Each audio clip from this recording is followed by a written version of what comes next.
Assalamualaikum warahmatullahi wabarakatuh. Perkenalkan, nama saya Andreas Sajuni dari kelas 11 IP1 nomor absen 7. Kali ini saya akan membahas materi tentang teks ulasan yang berada di semester genap atau 2. Berikut presentasi yang sudah saya siapkan. Mohon disimak dengan sebaik-baiknya. Terima kasih. Assalamualaikum warahmatullahi wabarakatuh. Ya, kali ini saya akan mempresentasikan hasil dari pembahasan materi teks ulasan atau review. Pertama, yang saya akan bahas pengertian teks ulasan atau review. Teks ulasan merupakan teks yang berisi mengulas, review, dan penilaian terhadap suatu karya, film atau drama. Teks ulasan juga disebut dengan resensi. Menurut Waluyo, dikutip tahun 2014 dalam bukunya di halaman 106, ulasan atau disebut juga review atau teks resensi adalah suatu teks yang berisi pertimbangan atau ulasan mengenai suatu buku atau karya. Dengan kata lain, resensi merupakan cara menghargai tulisan untuk menanggapi suatu produk yang telah diterbitkan oleh masyarakat luas seperti novel, buku, film, dan berbagai karya lain yang membutuhkan pembahasan sebagai bahan pertimbangan untuk masyarakat dalam memilih produk atau hiburan yang akan dinikmati. Struktur teks ulasan atau review. Di dalam struktur teks ulasan terdapat 5 bagian, yaitu 1. Identitas. Di dalam identitas, buku terdapat judul, penulis, penerbit, jumlah halaman, dan sampul. Dari identitas ini kita harus menulis secara jelas dan padat. Kedua, orientasi. Orientasi merupakan bagian awal dalam mengulas suatu karya baik buku, film, dan drama yang sedang diulas. Ketiga, tafsiran. Tafsiran adalah bagian yang berisi penjelasan tentang sebuah karya yang diulas seperti keunggulan buku, kualitas buku, keunikan buku, dan lain-lain. Keempat, evaluasi. Evaluasi adalah bagian teks ulasan yang berisi pandangan penulis terhadap suatu karya. Terdapat 2 hal penting di evaluasi, yaitu kelebihan dan kekurangan sebuah karya. Kelima, rangkuman. Rangkuman adalah bagian yang berisi simpulan dari sebuah ulasan yang biasanya menyajikan komentar. Fungsi teks ulasan. Nah, jadi apa sih itu fungsi kita membuat teks ulasan? Fungsi dari teks ulasan ini adalah untuk menilai, menimbang, serta mengajukan kritik pada karya maupun peristiwa yang diulas. Menurut Gerard dan Wignell tahun 1914, Highland dan Diani tahun 2009. Ciri-ciri teks ulasan atau review. Yang pertama, berisikan informasi yang didasari dengan pandangan atau opini penulis terhadap suatu karya. Kedua, pendapat atau opini harus berdasarkan fakta yang diinterpretasikan. Ketiga, memiliki struktur yang terdiri dari identitas, orientasi, tafsiran, evaluasi, dan rangkuman. Keempat, teks ulasan mempunyai sebutan lain yaitu resensi. Kaidah kebahasaan teks ulasan. Kaidah kebahasaan teks ulasan ini terdapat 9. Yang pertama, menggunakan istilah.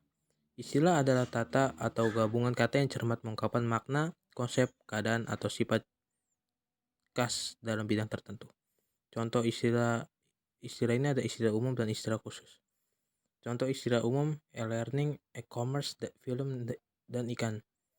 Istilah khusus, contohnya melati, anggrek, lele, dan komedi. Kedua, menggunakan sinonim atau antonim. Contoh dari sinonim, dia sedang menikmati masa cintanya seperti film Dylan dan Mil ya. Kedua, antonim. Contoh dari antonim ini, besar atau kecil bukanlah jaminan, dan contoh lainnya yaitu barang itu berharga atau tidak. Ketiga, menggunakan konjungsi temporal. Contohnya sejak, semenjak, kemudian, ketika, dan akhirnya. Keempat, konjungsi penerang, bahwa, ya ini, yaitu. Kelima, konjungsi persyaratan ditandai dengan kata jangan, harus, sebaiknya, seyoknya, hendaknya. Keenam, kata-kata teknis dalam buku film seperti alur, tokoh, latar, watak, dan amanat. Ketujuh, konjungsi penyebaban, contohnya karena, sebab, oleh karena itu. Ke-8, menggunakan pernyataan-pernyataan berupa saran atau rekomendasi pada bagian akhir teks, contohnya itu jangan, harus, dan hendaknya. Ke-9, menggunakan kata kerja material dan relasional.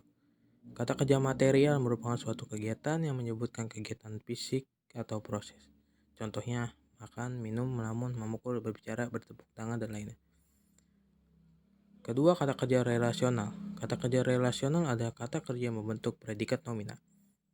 Di dalam kata kerja ini terdapat dua bagian, yaitu kata kerja relasional kopulatif, kata kerja relasional kata bantu. Contoh kata kerja relasional kopulatif merupakan adalah, ialah, ya ini, yaitu, dan lainnya. Contoh kata kerja relasional kata bantu pasti, harus, wajib, mungkin, jadi, harap, boleh, mau, dan lainnya. Dalam teks ulasan, kita harus menyiapkan langkah-langkah terlebih dahulu dalam menyusunnya. Berikut langkah-langkah untuk menyusun teks ulasan.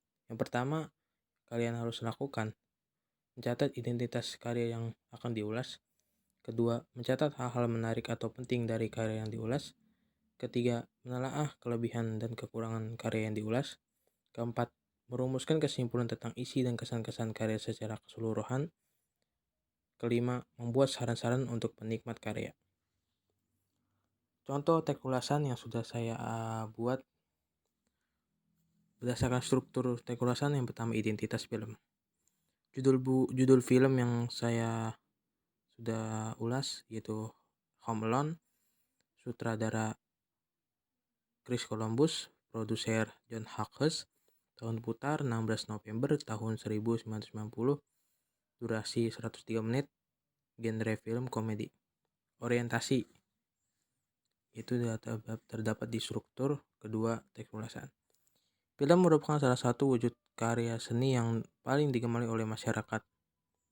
Film jika diproduksi dengan tepat dapat memberikan hiburan sekaligus mengedukasi penonton dengan berbagai pesan kuat yang disampaikan melalui ceritanya. Film ini bergenre komedi dan pemeran utama film ini adalah Salkin yang berperan sebagai Kevin.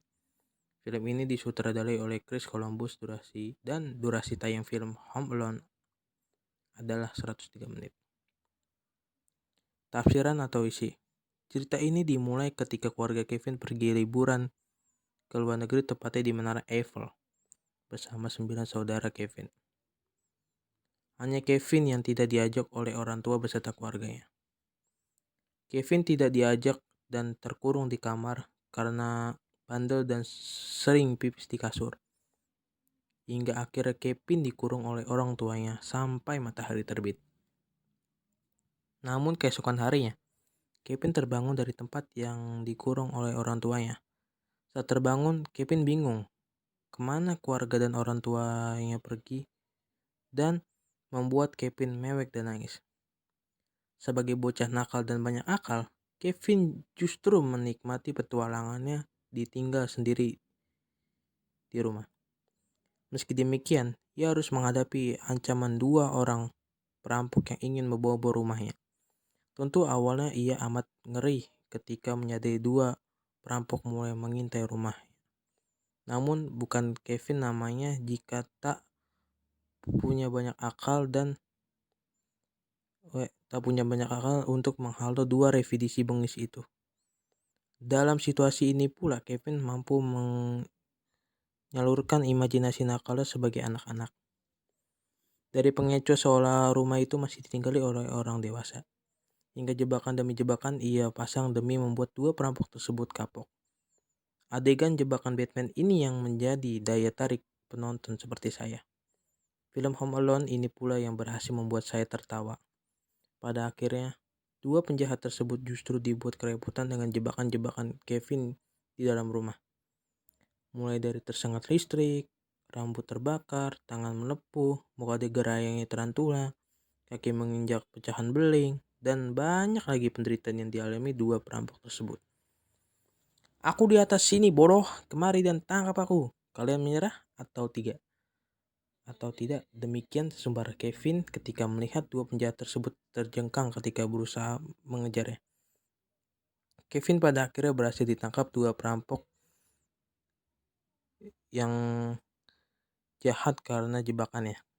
Namun di luar dugaan, seorang kakek tua yang sempat membuat Kevin ketakutan justru malah menyelamatkannya. Sang kakek memukul kepala dua perampok itu dengan menggunakan sekop hingga pingsan. Dua perampok itu pun berhasil diciduk polisi.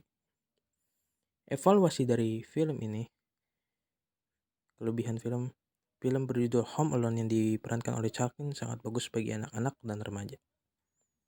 Film bagian komedi ini sangat disukai banyak orang, terutama saya, karena film ini membuat saya tertawa dan menangis. Kisah yang berada di film ini sangat menarik untuk ditonton. Pengemasan dengan alur cerita yang menarik dan membuat orang terhibur dengan film ini masih sangat disukai hingga segini pun. Saya melihat Chaplin mengasosiasikannya dengan Kevin si bocah cerdik di Home Alone. Kelucuan Home Alone pun seolah tak pudar meski sudah lama tayang. Saya mencoba menyaksikannya melalui via tayangan streaming. Tetap saja masih dibuat tertawa terpingkal-pingkal. Kekurangan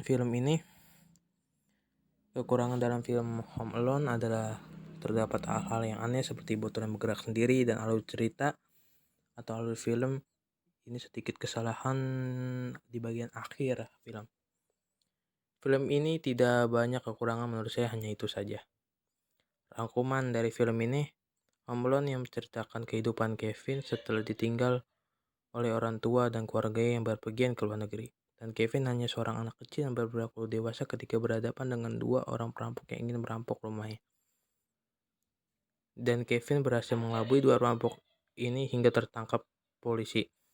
Cerita film ini sangat menarik bagi kita yang ingin menonton hingga tertawa dan menangis.